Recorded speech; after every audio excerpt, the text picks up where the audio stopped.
Que la paix de Dieu, n'est-ce pas, la joie, l'amour que procure Jésus-Christ le ressuscité, n'est-ce pas, soit avec nous. Nous voulons très vite, bien aimé le Seigneur, en quelques mots, pour, n'est-ce pas, fermer la boucle avec l'émission Retour à l'Évangile, aborder un thème particulier, la chute de l'Éden. Qu'est-ce qui explique, n'est-ce pas, la chute du premier Christ, donc d'Adam, et la chute de la première Église, donc nous faisons allusion à Ève. Bien aimé le Seigneur, rappelons-nous que la prédication du Jardin d'Éden, n'est-ce pas, est très elliptique. Elle a, n'est-ce pas, déjà mis au front plusieurs bien-aimés, n'est-ce pas, et beaucoup se sont même avancés sur cette prédication de l'Éden pour raconter, n'est-ce pas, un tas de choses qui parfois sont même contradictoires, n'est-ce pas, par rapport aux Écritures. Mais nous voulons, n'est-ce pas, aujourd'hui, non pas répondre à cette question, mais nous voulons simplement aborder une thématique parmi tant d'autres, n'est-ce pas, de l'Éden. Pourquoi Adam et Ève, n'est-ce pas, sont-ils tombés? Alors vous allez remarquer, bien aimé le Seigneur, que lorsque Dieu crée Adam, mais bien aimé le Seigneur, c'est à lui qu'il donne la charge de gérer le Jardin d'Éden. D'ailleurs, nous pouvons le lire, n'est-ce pas, dans Genèse 2,15. Ça veut dire que la gestion du jardin n'était pas confiée à Ève. Donc, lorsque Dieu confie le jardin à Adam, Ève n'est pas encore créée. Donc, c'est après, n'est-ce pas, d'avoir créé Ève, que Ève apprend, n'est-ce pas, que la gestion du jardin est confiée à Adam et qu'elle était, n'est-ce pas, placée à côté d'Adam, n'est-ce pas, selon que Genèse nous fait comprendre, comme une aide semblable. Ça veut dire que la garde et la gestion, frères et sœurs, la véritable responsabilité du jardin incombait à l'homme, donc à Adam, qui est le premier, l'image ou la symbolique du premier Christ. C'est aussi l'image des leaders des assemblées aujourd'hui, frères. Ce sont des images qui vont nous aider à comprendre, n'est-ce pas, la thématique que nous voulons aujourd'hui aborder. Alors, frères et sœurs, Ève, qui était donc tirée d'Adam, est l'image de la première Église, frères. Et vous allez remarquer que la chute du premier Christ, donc d'Adam, le premier homme, ne venait pas, n'est-ce pas, directement du serpent. Vous allez, frères et sœurs, le dire, je sais que mais c'est toujours le serpent c'est toujours Satan, n'est-ce pas, qui a séduit Adam, oui, mais c'est d'une manière passive. C'est Ève, donc c'est la femme, l'aide semblable, la brebis, n'est-ce pas, qui était sous la charge d'Adam, qui conduit, n'est-ce pas, Adam dans la chute. Comment cela se fait, frères et sœurs? Mais Genèse est claire, c'est, n'est-ce pas, alors que Ève se retire, Adam est à côté de sa femme, donc de Ève. Ève, frères et sœurs, qui n'avait pas connaissance, ou du moins qui n'avait reçu la prédication et l'interdiction, n'est-ce pas, de manger de l'arbre de la connaissance du bien et du mal que par son mari. Nous rappelons que cette interdiction n'a pas été donnée à Ève. Ève l'a certainement connue, n'est-ce pas, par le biais de son mari. C'est à l'homme que Dieu a dit, tu ne mangeras pas, frères et sœurs. Donc, l'interdiction, la prédication, donc cette interdiction, c'est la prédication de Dieu. C'est dans Genèse, n'est-ce pas, 2,16. Donc, c'est à Adam, donc au gardien, n'est-ce pas, et au garant du jardin que la première prédication a été donnée. Tu ne mangeras point. Donc, lorsque Ève s'est, n'est-ce pas, éloignée, elle est allée, n'est-ce pas, mais non pas pour jeûner. Elle n'est pas allée, n'est-ce pas, bien aimé le Seigneur, pour prier ou méditer. Ève est allée et elle est rentrée en communion, n'est-ce pas, avec le serpent, donc avec le séducteur, le serpent ancien, avec Satan. Et vous allez vous rendre compte, bien aimé le Seigneur, que c'est à l'issue de la communication, c'est pendant qu'ils dialoguaient, n'est-ce pas, pendant que Ève et le serpent étaient en train de dialoguer, que Satan va véhiculer une prédication contradictoire. Frères et sœurs, la prédication contradictoire du serpent dans Genèse 3, 14, Genèse 3, n'est-ce pas, 4 jusqu'à 5, autant pour nous, frères, c'est là que le serpent va amener et va introduire dans l'esprit, n'est-ce pas, de Ève, une prédication étrangère, le feu étranger. Une prédication étrangère est celle qui est contradictoire, n'est-ce pas, à celle de l'origine, à celle du maître. Jésus a dit, Dieu avait dit ce jour-là, vous ne mangerez pas. Et le serpent, n'est-ce pas, séduit Ève et lui dit non, vous pouvez en manger. D'ailleurs, Dieu ne veut pas vous en donner parce qu'il ne veut pas que vous soyez comme lui.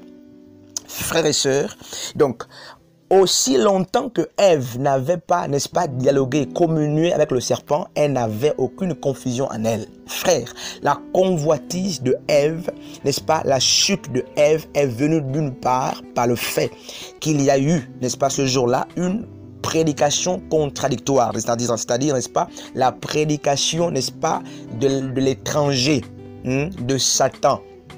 Et comment connaître cette prédication? Elle vient le plus souvent, frère, pour nous mettre dans la rébellion, dans la confusion.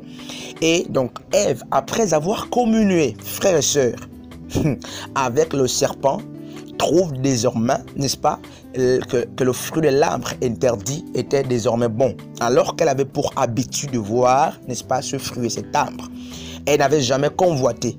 Vous voyez, frère, nos convoitises, frères, viennent très souvent du fait que nous avions communié avec le serpent, du fait que nous avions ajouté à la prédication de l'origine celle de l'étranger.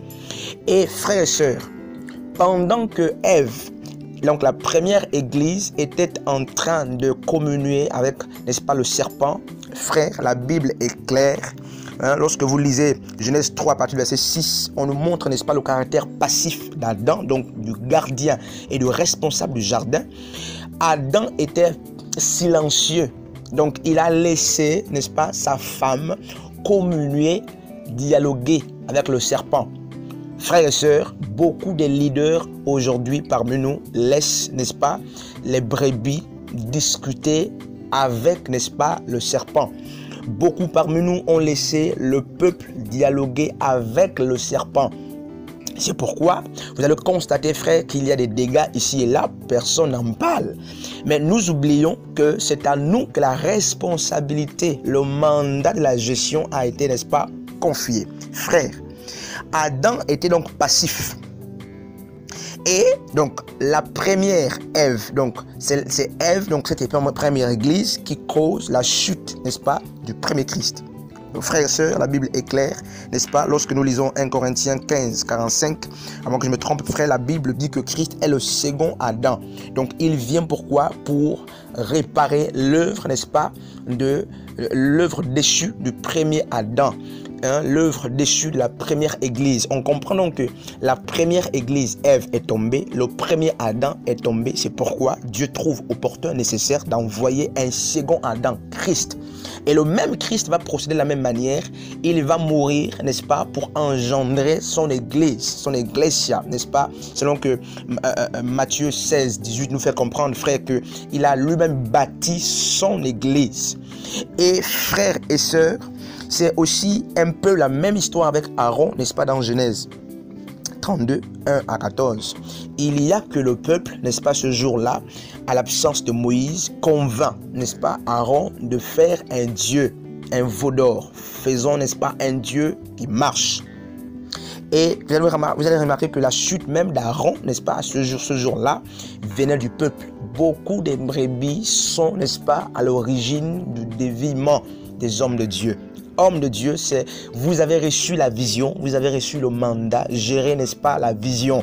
C'est à vous, n'est-ce pas, que la gestion de l'Éden, certainement du ministère, du troupeau, a été confiée.